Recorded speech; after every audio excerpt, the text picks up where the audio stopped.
Buna kulun, hoş attım babası kenti bana. Neyse kulun dedi. 3 aylık dediniz ha? Hatlar önce. Özü hoş atlardan özü de bilestirim de. Niye padarak, boşun yesin şurada. Yeğenin boyu bile çok önemli lan. 1.60 cm. Hoş attım babası. Yeğenin içinde daha koz alır. Boğuza. Koşudan tuttu bana. Lan bölüne çıkana. Hadi canlar lan. Hoş attım babası. Bunun kaldı böyle. Bizim uçma basın var. Kolun yepi. İyi biraz bu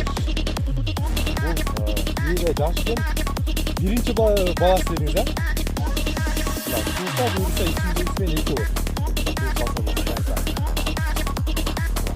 Bak hazır. Gözü görmüştür. Koşa kolun ne gördüğünü tutmak gerekiyor. Çok kullanık onlar.